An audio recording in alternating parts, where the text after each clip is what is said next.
তার মানে সকল প্রকার জাতিবাদের বিরুদ্ধে আমাদের অবস্থান। এই তিনের বিরুদ্ধে এখানে একটা গণ অভ্যুত্থান, এটা মনে রাখতে হবে আমাদেরকে। সাংস্কৃতিক ভাবে ফ্যাসিবাদ বিরোধিতাই আমাদের সংস্কৃতির মূল চরিত্র। তার মানে সকল প্রকার জাতিবাদের বিরুদ্ধে আমাদের অবস্থান। ঠিক যেমন বাঙালি জাতিবাদের, তেমনি সকল প্রকার ধর্মীয় জাতিবাদের।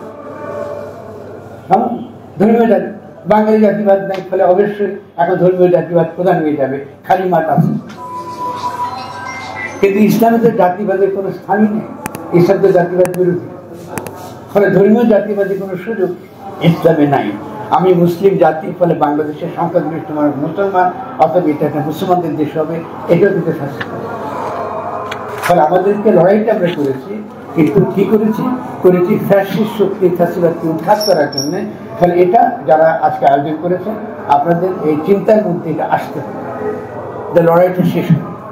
2 নম্বর যেটা আমি বলবো সেটা হলো যে আমরা যে এই যে জাতীয় উৎসব কথা বলতে পারি, এটা আমরা কি বলবো, কি বলবো তার কিন্তু একটা উদাহরণ নজির ইতিমধ্যেই এই অন্তর্বর্তীকালীন সরকার আপনাদেরকে পেশ করেছে, দেখিয়েছে উৎসব কি জিনিস। তারা দেখিয়েছেন এই উৎসবে শুধু বাঙালিরা না, এই উৎসবে আমাদের যারা ছোট ক্ষুদ্র জাতি গোষ্ঠী তারাও অংশগ্রহণ করেছে। এই উৎসবে ধর্ম নিরপেক্ষ, ধার্মিক, আস্তিক, নাস্তিক, সনাতন ধর্মাবলম্বী, বৌদ্ধ ধর্মাবলম্বী এবং সকলে অংশগ্রহণ। এই যে সকলের অংশগ্রহণ করার মধ্য দিয়ে যে গোষ্ঠীটা তৈরি হয়, এটাকে জাতি বলে না, এটাকে একালে আর জাতি বলা হয়, এটাকে বলা হয় রাজনৈতিক জনগোষ্ঠী। আমরা একটা পলিটিক্যাল কমিউনিটি। এই পলিটিক্যাল কমিউনিটি কিন্তু ঐতিহাসিকভাবে 5ই অগাস্টে বিশ্ব ইতিহাসে প্রবেশ করেছে। এই অর্থটা বুঝতে হবে আপনাদের। এটা নতুন বাংলাদেশ, এবং এই বিশ্ব ইতিহাসে সে প্রবেশ করেছে বলবার জন্য আমি কিন্তু বাংলাদেশ, আমার এই বাংলাদেশের সকলেই আছে, কাউকে বাদ দিয়ে কিন্তু বাংলাদেশ হবে না। এবং সকলকে যখনই নিয়ে আমি যখন আমার রাষ্ট্রকে কল্পনা করি, এটাকে বলা হয় রাজনৈতিক জনগোষ্ঠী। এই রাজনৈতিক জনগোষ্ঠীর কাজ হচ্ছে বিশ্ব রাষ্ট্র সভা। এই জন্য হুমায়ুন কবির থাকলে বুঝাতাম, উনি দীর্ঘকাল তারা ছিলেন, তারা তো যে কথা বলে গেলেন সেটা তো হাজির করতে পারেন নাই তারা আন্তর্জাতিকভাবে। এই দায়িত্বটা ছিল তাদের দীর্ঘকাল। তবে এই যে রূপটা বাংলার যে নতুন যে রূপ, এই নতুন রূপটা হাজির করাটা আমাদের প্রধান কাজ। তাহলে এটা হচ্ছে আমাদের 2 নম্বর। আমি পয়েন্ট বাই পয়েন্ট কথা বলছি। 3 নম্বরটা হচ্ছে আপনার বিপ্লব কথাটা ব্যবহার করছেন। আমরা কিন্তু গণ অভ্যুত্থান হয়েছে, বিপ্লব কিন্তু হয়নি।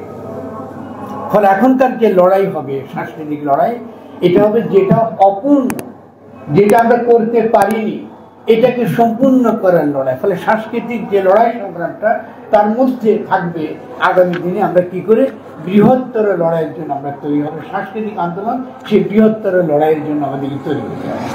এখন সেই বৃহত্তর লড়াইটা কি? সেই বৃহত্তর লড়াইটা হচ্ছে নতুন গঠনতন্ত্র প্রণয়ন করা। প্রথম থেকেই এই তরুণ ছাত্ররা দাবি করেছে যে বাংলাদেশের জন্য একটা নতুন গঠনতন্ত্র দরকার, আইন না।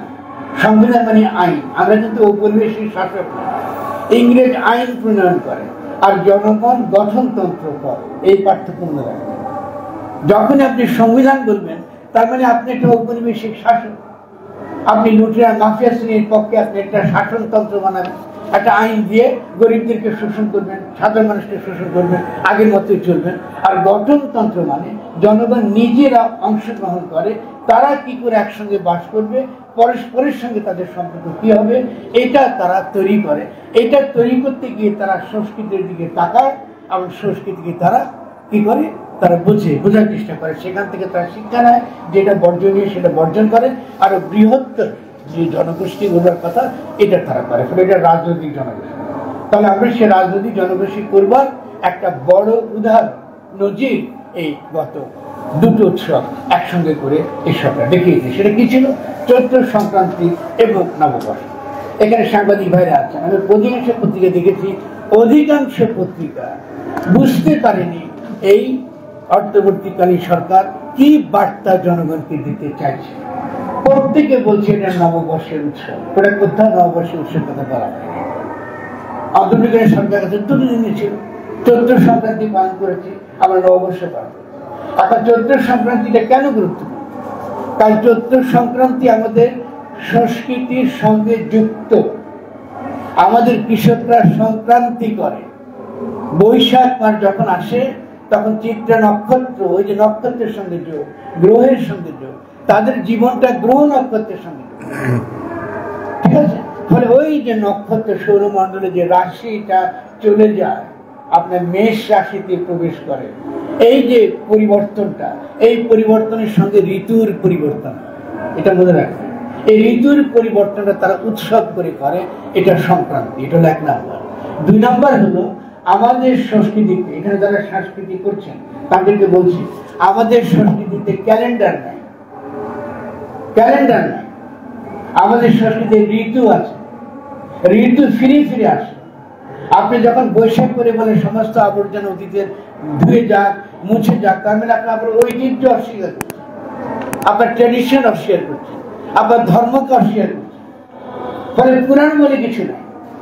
এগুলো কলোনিয়াল আমল আমরা শিখেছি যে পুরানো সব আবর্জনা, পুরনো জিনিস সব খারাপ, এটাকে ফেলে দিতে হবে। এগুলো কলোনিয়াল মেন্টালিটি। ফলে এই যে সংক্রান্তি করার মধ্য দিয়ে আমরা নতুন যে সংস্কৃতির আমরা উদ্বোধন করলাম, এই উদ্বোধনের মানে হচ্ছে আমরা নতুন ভাবে নিজেদেরকে জানার চেষ্টা করছি। কারণ আমাদের জনগণ, আমাদের জনগোষ্ঠীর জীবনটা কিসের সঙ্গে যুক্ত? গ্রহ নক্ষত্রের সঙ্গে যুক্ত। এই সিম্পলি এই যে বাজার ব্যবস্থার মধ্যে গড়ে ওঠা যে বিনোদন সংস্কৃতি, এটাকে আমরা সংস্কৃতি বলি। ফলে সংস্কৃতির কিন্তু দুটো মানে আছে, একটা বিনোদন যেটা কোম্পানিগুলো করে, এবং বিনোদনের জন্য টাকা পয়সা করে, নাটকতা করে, সমস্ত কিছু করে, এটাকে সংস্কৃতি বলে। সংস্কৃতি হচ্ছে সেটা যেটা আমার এই নতুন রাজনৈতিক জনগোষ্ঠী নির্মাণে যে সহায়ক। ফলে নতুন রাজনৈতিক জনগোষ্ঠীর জীবনে অত্যন্ত গুরুত্বপূর্ণ হচ্ছে গ্রহ নক্ষত্রের সঙ্গে তার সম্পর্ক। আজকে একটা বাচ্চাকে যদি জিজ্ঞাসা করেন অশ্বিনী নক্ষত্র কোথায়, শুক্তারা কোথায়, সপ্তর্ষি মণ্ডল কোথায়, ওই বাচ্চা কিন্তু জানে না। ওই বাচ্চা কিন্তু বলতে পারে না, আকাশ দিকে তাকায় না, সেখানে ইলেকট্রিক বা দিলে।